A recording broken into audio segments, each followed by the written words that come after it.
Welcome back to Renovating the Soul podcast. I am your host, Alexandria Robinson, and I am so happy that you have joined me for episode number 4. Episode number 4, y'all, already. It's been such a fun experience, and today's episode, Skinny Girls Get Bullied Too, it is on a sensitive topic. We're talking about body image and weight and just image in general, but bodily awareness, body image and weight. And specifically, that starts with my story, me telling my story. And in the last episode, we talked about projecting, and projecting goes directly into what I want to talk about today on this episode of Skinny Girls Get Bullied Too. Now, this started as a blog post. I've already mentioned that I still have one active blog, and then I had a blog a couple years ago. That one you can't find online anymore, but this was one of those blog posts, and it was called Skinny Girls Get Bullied Too. And it was essentially my first time telling my story about how I struggled with being skinny and how I was bullied for it, and I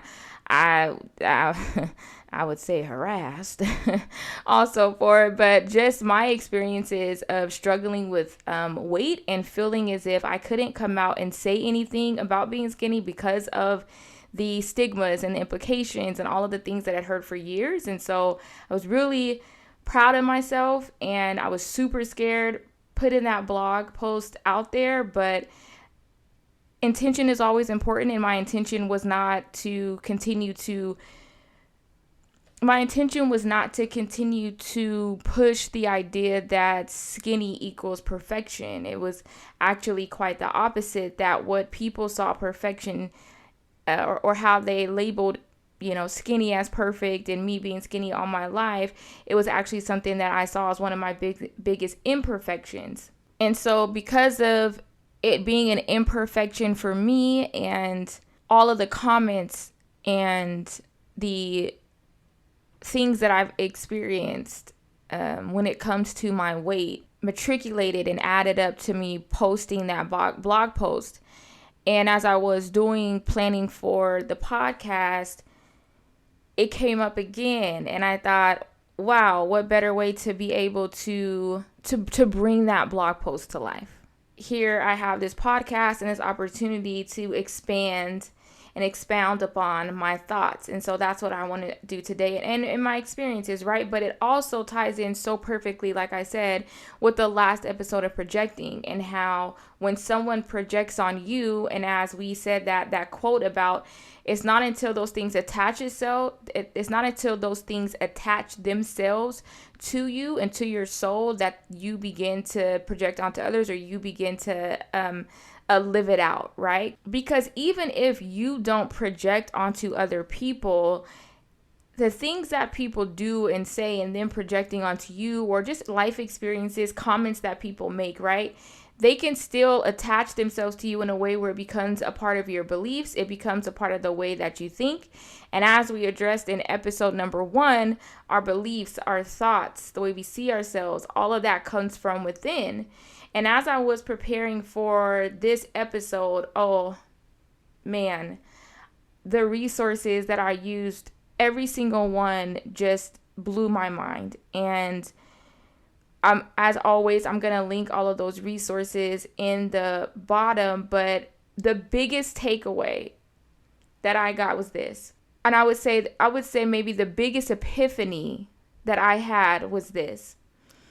Our bodily awareness, our body image, our image in general, how we see ourselves, starts from the inside. We think that the outside informs the inside, but it's the inside that informs the outside. Where does it come from that I'm ugly? That comes from the inside. Where does it come from that no one's going to find me attractive?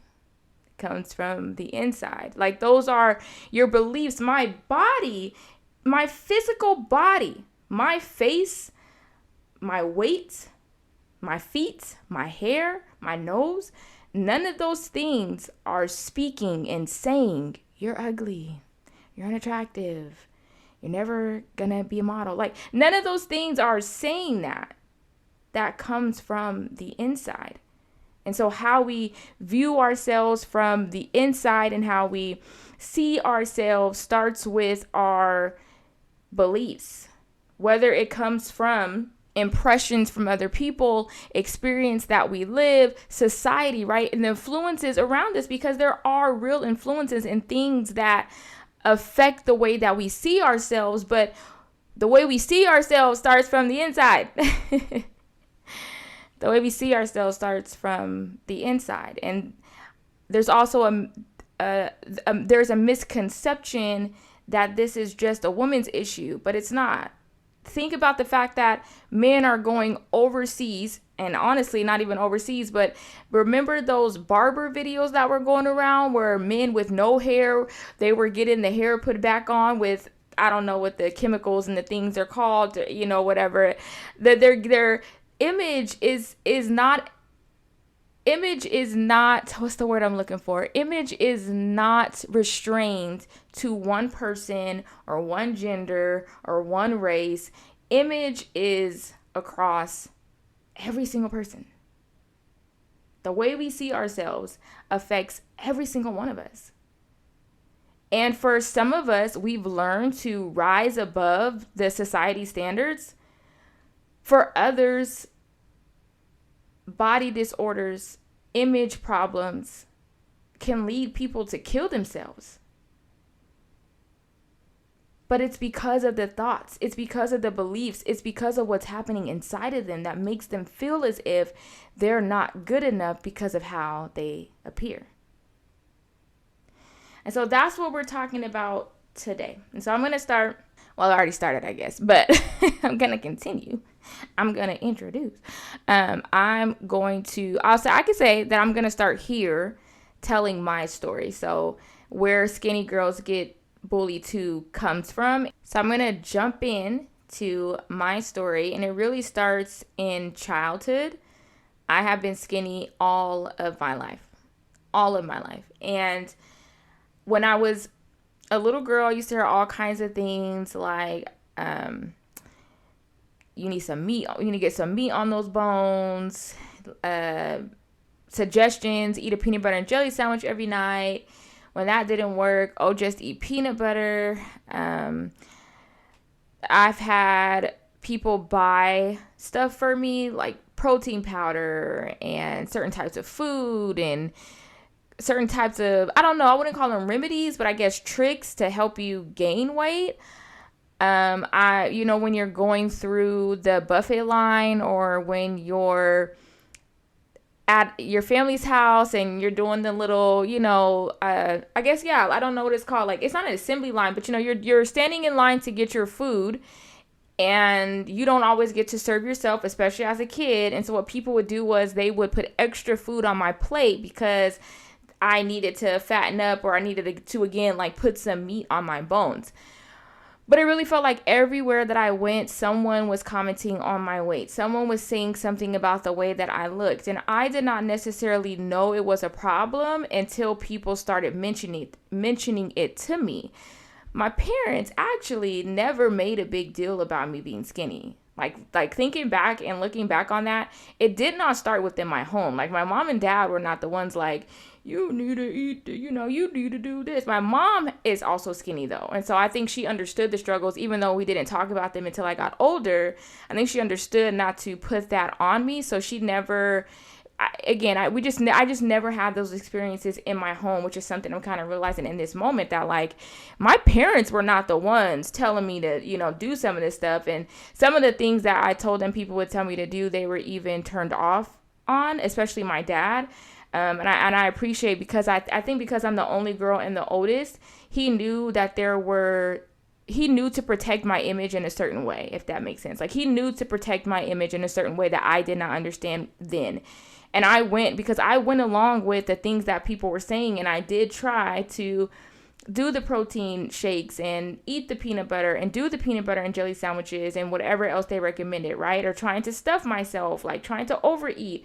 I really did try to do those things. I really did try to do those things to no avail.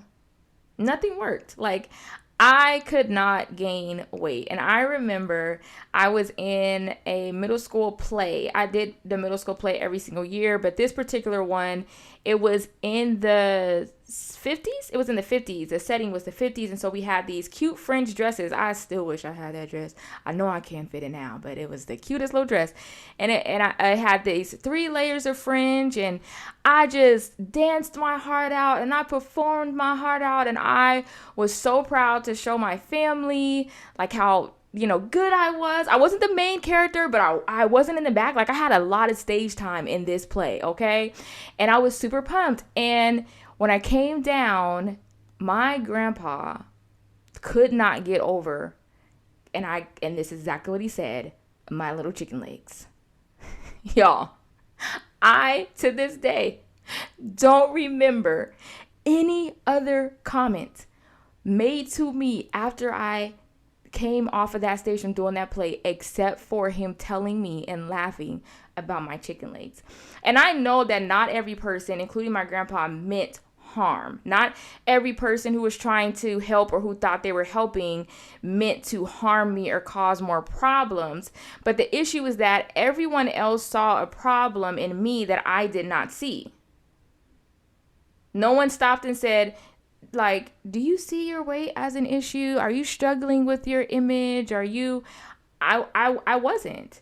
The other way that I started to become insecure or feel like there was a problem with me being skinny was in elementary school and middle school. You're boys, right? For girls, we just boys and boys, right? And all throughout my diary, it was, why don't I have a boyfriend? And why don't I have a boyfriend? And so-and-so has a boyfriend, and I wish I had a boyfriend. And the thing, guys liked me, but the thing that I think every single guy said was that I was too skinny.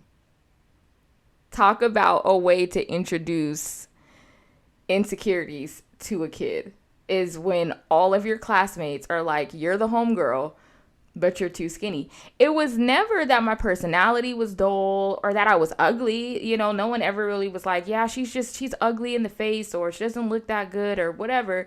It was always, which maybe saying that I'm too skinny is a way of saying I was ugly. I don't know. But they never said ugly, but they definitely used skinny. Cause, okay, let me explain that too, that you all know how it went. You don't go tell the boy you like him. You tell your friend to tell a friend to be like, drop my name and see what they say. And then it comes back, and then they're like, yeah, he said you're cool. He said you're pretty, but you're just too skinny. It's really hard to, this is only my second time really telling these stories besides that blog. And this is my first time voicing these. This is my first time voicing this in a cohesive and kind of like one setting way. And that'll probably happen a lot throughout this podcast because I've used my voice sporadically, and I've told I've told bits and pieces of stories, but I haven't really sat down and put the pieces together and, tied everything all together.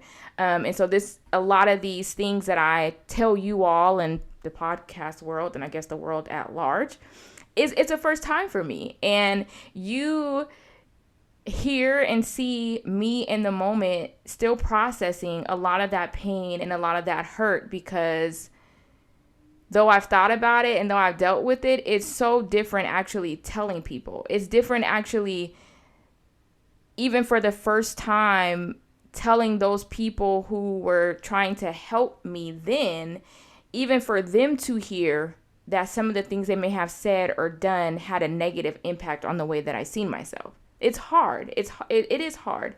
That's why I don't come down on people who share their stories, because there's so many people who live in silence and who hide behind a mask still and don't stand up and speak out. It is really hard to put yourself out there. And so I commend those who do it. And I sit here as one who's doing it and again, trying to process as I go. But it was super painful to be called bony and somebody to poke your elbows, and kids would lift me up. Like they would pick me up and pass me from person to person. I was too small. like, okay, so high school, I was too little to get into like ones, so I wore double zeros. Guys probably have no idea what I'm talking about right now, but that's okay. Just know double zero is the smallest size you can wear in juniors, and I could barely fit double zeros when I got to high school. Okay. That was something that I never revealed. So when we talked about our weights, when the girls we would compare our weights and stuff, or jean sizes, because you didn't say your weight, you just said like your jean size. Like, I'm a 2, I'm a 4, I'm a 6, and I would be like, I'm a 2. No getting where I'm lying, because I was a double zero, barely that. I was still in the max kids size for girls, and I don't even remember what that was. But I remember one day, these girls I hung out with, I think it was middle school, these girls I hung out with, I couldn't fit belts. Okay. Could not fit like a regular belt. So I had a kid belt that I had to put on the last notch, that I had to then loop around my waist. And then I would have to tie it in the back in order for it to not hang. And so I would always have this knot back there. So I would always keep my shirts down. And anyways, it came up one time and they saw it and they took the loop out and they swung me around in the hallway by my loop. These were girls that are supposed to be my friends, and they laughed. And that was one of the most humiliating days of my entire life. And one of the reasons why I, to this day, say that I absolutely hated middle school. The same girls that made fun of me was the same girls that I still wanted to be friends with. It's such a confusing time, but that was so embarrassing and humiliating for them. And I could still see their faces, like in tears, laughing at me, and I'm in tears crying. Like, it wasn't until I got super frustrated that they stopped.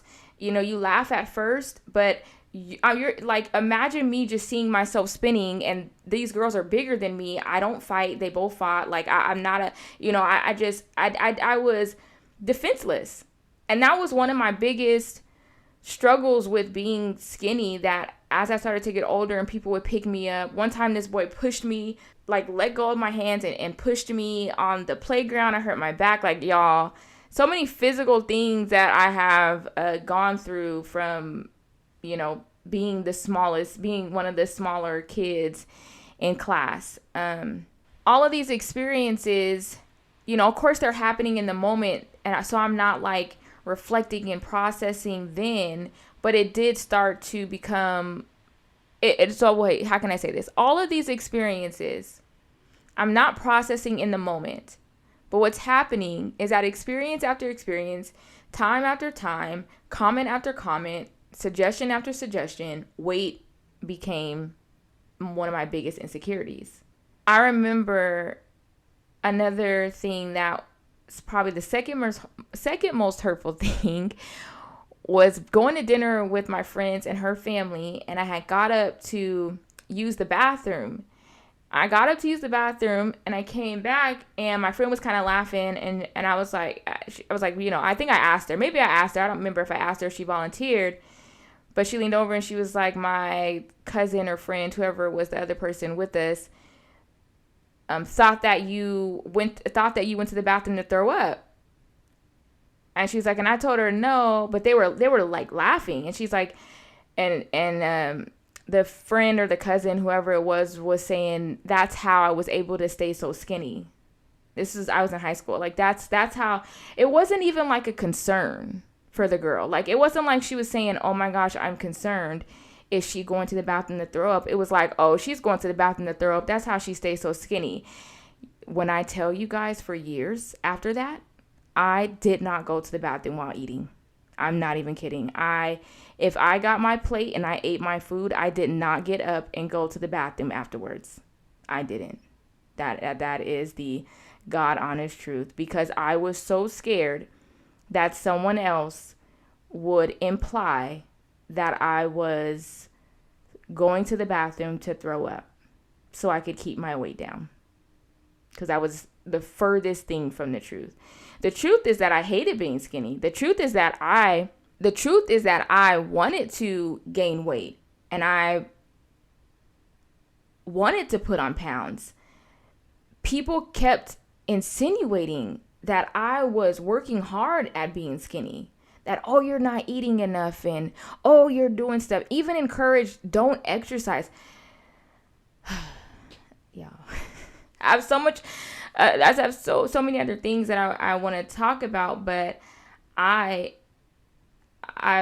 can't do this episode without telling my story, because I don't want to make it about someone else or try to point a finger or even try to talk about something so sensitive without you all first understanding why I wanted to talk about this and how it has affected me firsthand. Whether it was people projecting on me or just the nastiness of kids, all of those things have had a negative effect on the way that I viewed and still view myself. That I have fought so hard not to be the skinny girl with the glasses, which is literally how I was identified in high school. There was years of my life, probably up until before I left for college, I loved mirrors, but there was a time in my life where I would hide from mirrors. I would hide from mirrors because I didn't like the way that I looked. People, laughed. I laughed with people when they made fun of me, but I was really crying on the inside. So I started to gain weight. I gained the freshman 15 and when I went to Atlanta, fried chicken Wednesdays, wings, fries, it was beautiful. And I was so happy that I finally got some hips. Like, everybody was mad at the freshman 15 and I was celebrating. Atlanta really changed my life. And that was one of the ways that it did, was being able to put on weight and keep on weight. But it still didn't make the insecurities go away. Then when I was able to gain weight, it made me want to prove, show and show off my body. And so it goes from, one, like, an insecurity grows, right? If you don't really tackle it and address it. So then it was no longer like, oh, I want to hide. Now it was, I want to show my body even when it's a little too much. I never went too crazy, but because I was so proud to have boobs, I blossomed super late. So because I was so proud to have, breasts, and I was so proud to have some hips, like, it made me, it made me dress to please people now, because I wanted the attention. I wanted people to see, like, yeah, your girl's in here now. I'm keeping up with the other girls, still smaller than most, but finally got some weight on. So because I did not address that insecurity, it just kind of, what's the word? Because I did not address that insecurity, because I didn't address that insecurity, it rolled over into new things. Now I'm insecure because no one's looking at me because he didn't want my number. It just kind of rolled over into new things. So, but more than just gaining weight in college, and even though I didn't even though I didn't address my insecurities with my weight head on, the other thing that started to change about me was the inside of me. I started to become more confident, not just in how I looked, but in who I was. And that confidence really aided me because I did start to see that I bought into this misconception that there was something wrong with me. All the while, it's genetics. I didn't learn until later on that I get my weight and my skinniness from my mom, who gets it from her dad, So then that was kind of like a relief too of, oh my gosh, I've been trying to do this all this time, and it's just and it's genetics. And I needed the South, because the South, there is a beautiful place, obviously. But it's hard to shake off opinions and thoughts from other people. And it's really hard to shake off the opinions and thoughts of other people when they are actually directing them to you.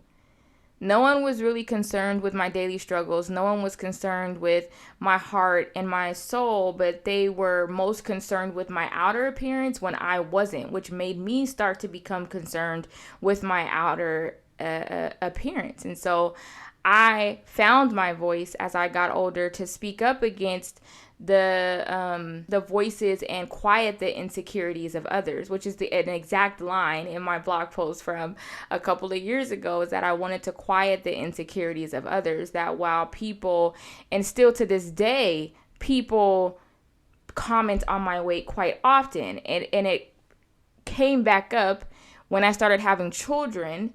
And I gained 50 pounds in my first pregnancy and loved it. I wanted to keep that weight. I lost it all from breastfeeding, which I did not know was a thing that happened. I would not have breastfed had I known, because I really wanted to keep the weight. So you can see this is still something that affects me. Though my weight is still something that definitely affects me. But I wanted to keep that weight so bad, and I didn't. But when even still, like losing the weight, then you get the comments of, wow, you didn't look like you didn't have a baby, or what did you do, or people just, and I try to tell people all the time, like, I wanted to keep the weight. I love gaining the baby weight. I loved having the weight. I try to keep it every time. Like, I just don't want my weight and my image to be such an insecurity for me that it starts to shape my entire life. And that's what happens quite often.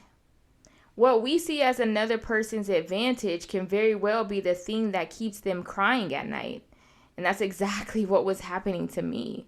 That while everyone kept thinking that I was better than them, oh my gosh, I can't tell you the number of times that people just insisted that I thought that I was better than them, and treated me as if I just put myself on this pedestal, that you're thinking that because I've been given some sort of advantage, right? Some sort of advantage, that I just am living the best life ever. And really, I'm every day struggling, hiding from mirrors, trying to eat more than I can, trying to do all the tips and tricks, trying to eat certain things, trying to not eat certain things, like really trying to shape myself so that I can fit what the people around me wanted me to look like, so they could stop commenting on me.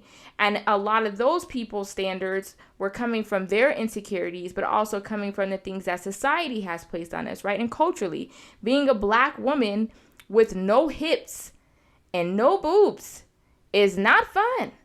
It is not. When we are known for being curvy and, voluptuous and having that, and then here I am, I'm straight as a board, just straight down. Like it's so the community, right? And how you grow up and how people see certain people, or what they expect, right? Is the things that will shape other people. But I think those people who really had the more ill intentions, like the people who really had the deeper insecurities with their image, even if it wasn't weight, were the ones that went a little harder on me to insinuate that I was throwing up, or to swing me around, right, by my belt loop. And when I was doing my research on this, I read this article on bodily awareness. And bodily awareness does not start, this is exactly what it talks about, like, it does not start from the outside. Your bodily awareness starts from the inside. And this does not have as much to do with weight as it does with just our actual physical bodies. Essentially, what that first section of this article was trying to say is that while everyone else's bodies appear to me from the outside, only my body appears to me from the inside.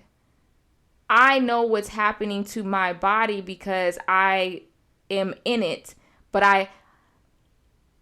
okay, let me say it like this too. My body is a physical thing.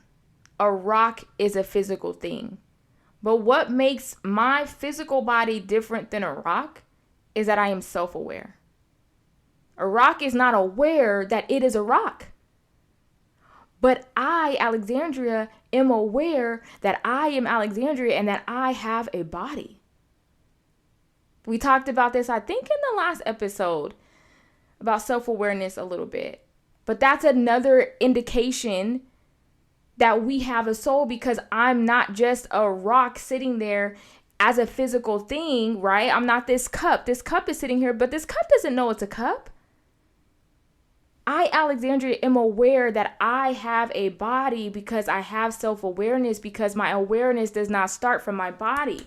If you took everything out of me, so basically if I died, my body is no longer aware that it's a body. Why? Because it needs the spirit, the soul to be connected to it. And so this bodily awareness starts from the inside. That's why it's not so much about how we look. It's about how we think we look, what we believe we look, what we believe we should look like. It's about what starts on the inside of us that informs how we see ourselves. So people could have said all they wanted to about me, but if I would have seen myself as just beautiful and strong and beyond, defined more than just my weight and my image, those things really wouldn't have affected me. But the problem is, I, as many of us do in society, did see myself as my physical experience, as my physical appearance. I did see myself as my image. I did define myself by whether I was a 4 or whether I was a 00, and not by what truly defines me of like who I am on the inside. It didn't matter that I was a caring person, that I got good grades. It didn't matter that I performed my butt off in that play. It didn't matter that I memorized all my lines, went to all the practices, and that Mr. Domingo was proud of me. All that mattered to so many people was the way that I looked. I have more comments in my mind about my weight and my image than I do about my heart or my character. And that's not to say that I have a bad one. Like, yeah, girl, they probably didn't comment on it because no. I know myself. I was a better kid than I am an adult, honestly. Like, I was more focused and determined and a pretty good kid, right? I stayed out of trouble. So there was no reason for people not to comment on those things that really mattered about me beyond the way that I looked. There was just genuinely no reason. And when I was reading this article from Vox. It was called The Past, Present, and Future of Body Image in America. And it goes through kind of like a timeline. And it's really important. It goes through this timeline because you have to remember that back in the day, skinny did equal perfection. Like, skinny equaled these, models. You couldn't get on America's Next Top Model as a plus size. That was like an exception. And plus size was like a size 6. My goal weight, okay? My goal jean size is a size 6. Like, size 6, I think, was too big to be on America's Next Top Model. I'm almost wanting to say I couldn't find, of course, they don't have the requirements up, but I looked at them one time because I really wanted to be on America's Next Top Model. How I know it was small was because I fit the weight requirements, but I did not fit the height requirements, which then introduced a new, I don't want to call it insecurity, but then I was really sad that I wasn't tall. I've been sad about that for a long time too. But it just again, image, right? That's why I said it's not just about body image, but it's about image. Whether it's your hair, whether it's your teeth, whether it's your nose, whether it's your knees. I've heard people insecure about their knees, your fingers, whatever it is. We struggle so much. Everyone struggles so much with image. But again, I think we miss the mark in looking at ourselves and thinking that my image informs how I feel about myself, when really it's the inside that informs how I feel about myself. That's why now you have so many women, even take Cardi B, for those who may not be familiar, she had like crooked teeth for a long time. And people laughed at her for her crooked teeth. And when she would say that her teeth didn't bother her, that she was confident, people just couldn't believe that.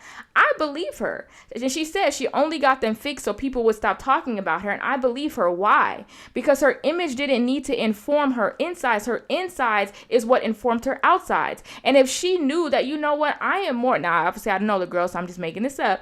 But if she knew that I am more than my teeth, right? And that I have all of these characteristics, again, I know when y'all heard Cardi B, you're probably thinking, yeah. But just roll with the example for now that I hope you are getting is that the inside is what informs the outside. And we have to stop.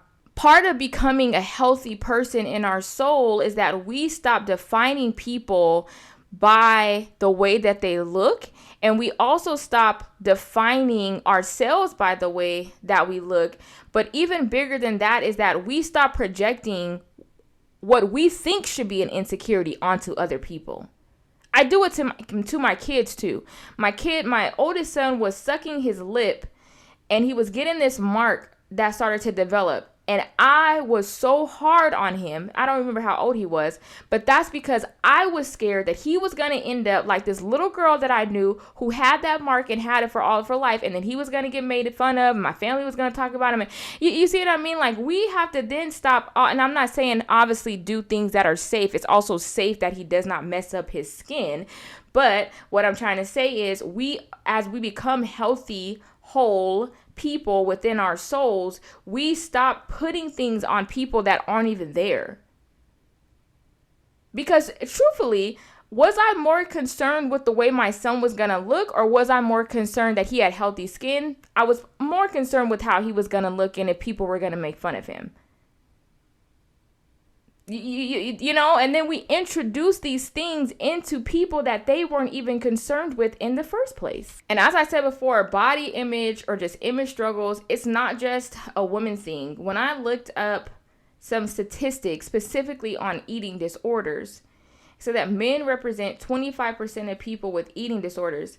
The difference, however, is that a lot of men don't get treated because they think that their symptoms are not problematic. They think that their symptoms are unproblematic, so they don't get them checked out, and they don't actually believe or recognize that they have a disorder. But by the time that they do actually go into some sort of healthcare system to have those things addressed, their symptoms are usually more severe. So this is not just a woman's topic. Like I said, men are going overseas and they're going to their barbers and they're getting these pieces put on. It doesn't even have to be those pieces. Think about toupees. Toupees have been around for so long. Why? Because we want to keep up a certain image, because we want to keep up a certain standard, right, with society, right? So image and body image and these struggles are not just, again, they're not just severed off to one type of gender or one type of person. It affects both men and women, and it starts at a very young age.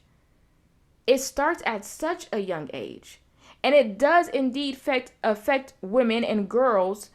I believe that some of the statistics said when they're younger. A lot of us women, we start to define ourselves by the people around us, by society, by men, right? And I want to read this statistic that anorexia has the highest case mortality rate and second highest crude mortality rate of any mental illness. Of any mental illness. It did not say eating disorder. Anorexia is the eating disorder, but it has the highest case of mortality rate of any mental illness. The fact that it is saying that this is a mental illness, and we on this podcast know that our mind, our thoughts, right, is within our soul, not in the brain that, we take out. Like, the mental illness means that it's coming from within. That all of these people struggling with their image and killing themselves, and, in the ultimate case, in the extreme cases, that is the struggle within, that they would label this a mental illness. That's why I wanted to talk about this. That's why I wanted to start with my own story, but really go into how this affects so many and affects society at large and has affected you and me. Everyone has had an image issue at some point or another, even if you're the most confident person now. Now, it maybe didn't stick so hard that it has affected your entire life or made you live out and do certain things, but people are mean. Kids are mean. So all of us probably got teased for something, or you were the teaser and the bully, right? Because remember, on here, we gonna hold you accountable on both sides. We ain't all the victims. Some of y'all was the ones doing this stuff, okay? So we gonna hold you accountable too. It's probably some people you need to go apologize to right now. So we're not just gonna act like everybody was on the other side, right? But again, this bodily awareness, this how we see ourselves starting from the inside points back to the fact that we need to be, it points back to the fact that we need to be looking within. We need to be addressing the insecurities, the impressions, the comments, the projections that have attached themselves to us. Because I believe that a lot of those things serve as distractions. So when I become so focused on trying to maintain my weight so that society accepts me, I forget to spend time actually developing my mind and my character and my soul, the things that really matter, right? I forget, and my focus really isn't on reading a book that's going to help me develop as a better person, or reading a book that's going to help my financial problems, or reading a book that's going to help me be a better parent. Instead, I'm looking at Instagram, or I'm looking at a magazine, or I'm looking at an article, or I'm looking at an app or something, right? To try to figure out and focus on, how do I look better? How do I maintain? How do I get that weight, right? And it takes away from our true purpose in life, which should be focusing within. My husband shared this quote for me from Socrates, and there's a paper on it as well, but Socrates says this, that the unexamined life is not worth living. What is he saying? That the purpose, the focus of life is to be examining ourselves. We have made that such a hard and, what's the word I'm looking for? We have made that such a taboo. We have made that such a difficult task that we don't do it. But Socrates, this amazing philosopher, the man who dedicated his life to giving us so much of the information that we have today, says that the unexamined life is not worth living. You should be examining yourselves. You should be knowing who you are. You should be looking within. In the Vox article that I read, it was saying how in 2024, with the message of body positivity, with companies like American Eagle changing their jean sizes, and Victoria's Secret adding, quote unquote plus size models, but I would just say they're regular models, but adding, variety of sizes, and companies coming out. It's just the same as the beauty company. I can't think of the beauty company coming with all shades of makeup and stuff. Just with all of this awareness that we have about not inequality, but equality and inclusivity, there's the word, inclusivity. And again, this whole message of body positivity, that in 2024 the kids and people around should be experiencing less insecurity, but what's happening is that they're experiencing it more.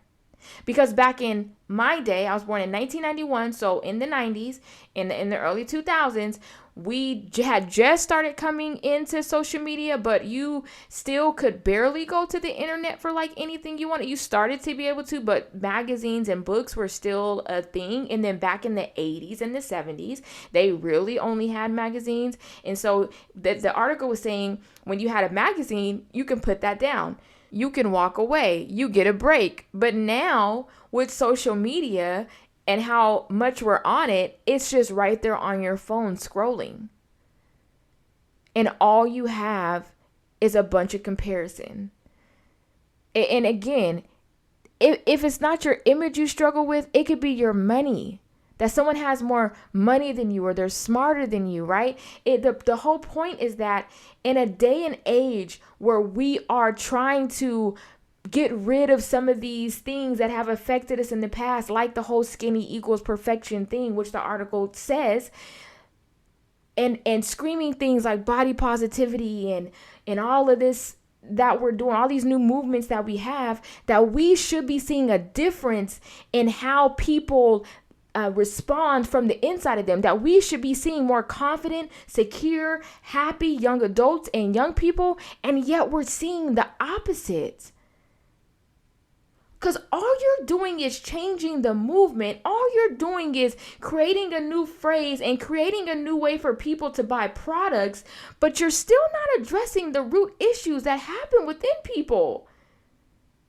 Those people making money off of the industry, they don't care about how you see yourself. They just care about making money. That's why you have to do the work. And it's not about following the movements. It's not about, oh, now they have size 12 jeans. Are we actually going into the schools and talking to the girls and the boys about knowing themselves from the inside, being confident about who they are on the inside? And I'm going to say we're not doing that enough and not actively enough, because us adults are still struggling with the same thing.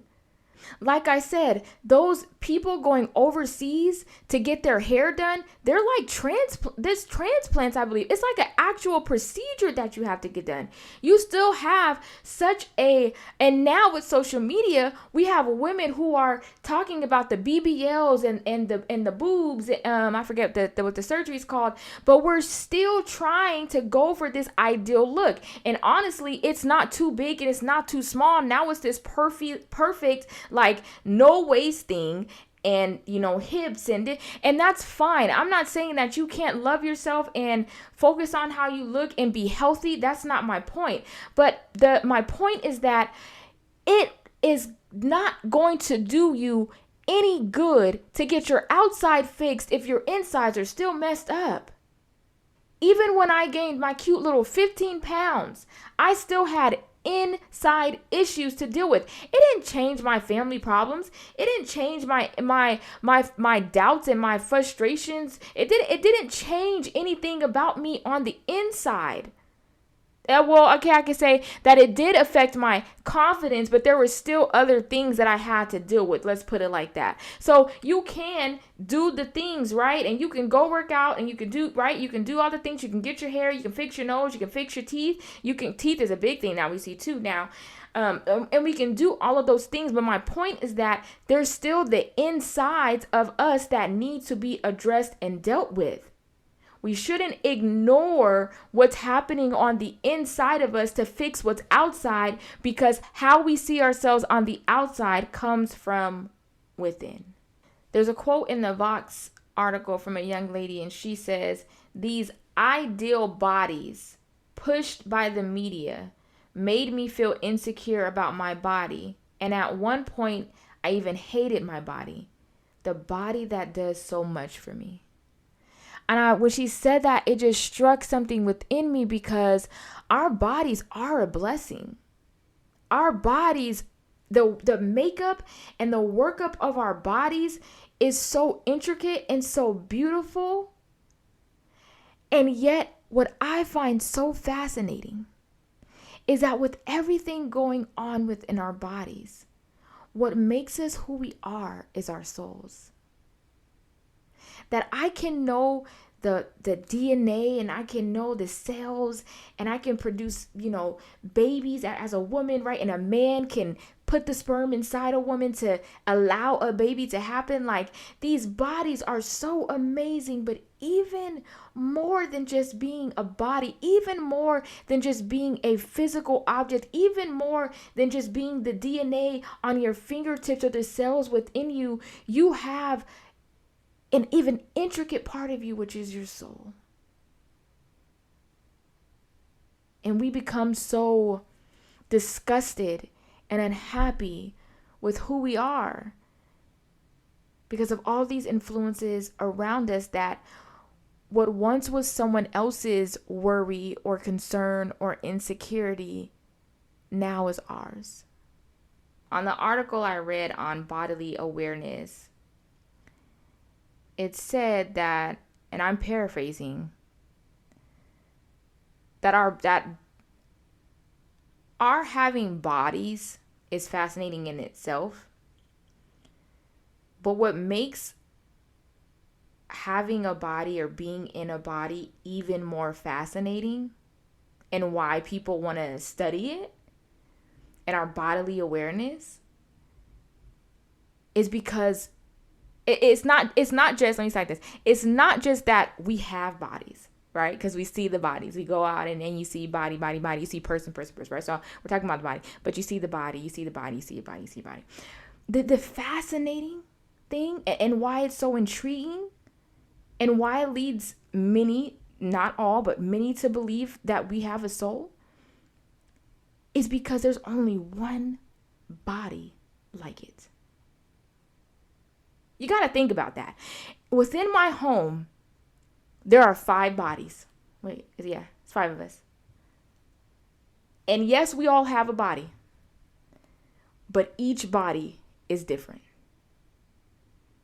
That's why people are dedicating their lives to writing these, articles like these and studying and getting us to see, right, things like being like bodily awareness coming from within. And they go back and they have these arguments about, some believe that bodily awareness is only a physical thing, that it is not something that comes from within. So that is not everyone's belief. I only addressed it because I'm obviously on the other side where I do think that your bodily awareness does come from within, right? And there are things about us that are very hard to deny. They do. I think they're stubborn, but hey, that's their prerogative. But they are really looking at the fact that yes, there are these bodies, but each body is its own. What does that mean for you? When we say there's only one you, that's true. There is only one. You have a body just like the next person, but there is no body like you. That was, no, it wasn't a, pun intended. But there's literally no space body like you, like yours. And only you can be aware of what's happening in your body because the awareness starts from inside of you, not from the outside. If it started from the outside, then I can look at you and be aware of your body. That would also mean that when you crossed your legs, I could feel you crossing your legs because I am aware of the physical things that happen in your body. We're not just talking about image. We're talking about me. I'm going to, clapping my hands or crossing my leg or stumping my feet. The physical things that I'm able to do with my body, I am aware of because it's coming from inside of me, not from the outside. If I could just have bodily awareness from the outside, I should be able to have it for all of you, but I can't. I can only have it from within me because bodily awareness it starts with self-awareness, and the self-awareness starts with the self. It's you. It's your body. That means that this is your responsibility to look within, to ask yourself, how have the things that people have said, or how has society, how have these images that someone out there created? Someone out there had to say fat, skinny, tall, this, standard, that. So someone out there had to say that. Whether it's just some argue a standard of beauty in itself, or whether it's, again, comes from the modeling industry, and again, these things date back to slavery days and beyond that. Image has always been a thing. Small waist has always been a thing. Looks has always been a thing. But how does that inform how we live and see ourselves? The challenge is not to start doing. The challenge is really just to stop and see. I knew that my struggles, and it took me, I don't know how many years, 20 some years, to finally say out loud that being skinny was a struggle, that I hated being skinny, and that I was bullied for being skinny. But I wrote that blog, and I'm doing this episode, Skinny Girls Get Bullied Too, because people don't realize that many of the people who projected their struggles with their own weight or image issues didn't realize that I also was having weight and image issues. And I want to read this from the direct quote from my blog a few years ago. Every time someone speaks negativity into your life, you speak positivity into your own life. What matters most is how you value yourself, how you see yourself, and how you love yourself. Learn to love who you are. Embrace every flaw you think you have, and face your insecurities head on. The only power people have over you is the power you give them. Stop giving people power to tell you who you are or who you should be. These are easier said than done. And believe me, I have to remind myself of these things on a daily basis, but it is worth it. This is hard work, y'all. It is hard to have to admit the things that we've been holding on to deep within ourselves for years. But I do believe it's worth it.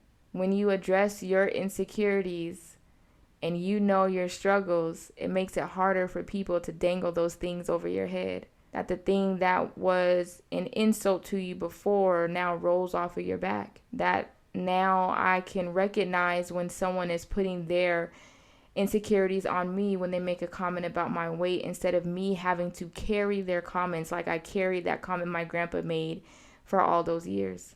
It's hard work, but it's beautiful work, and it's worth the work, because the unexamined life is not worth living. And the last thing that I'll say is be kind to people.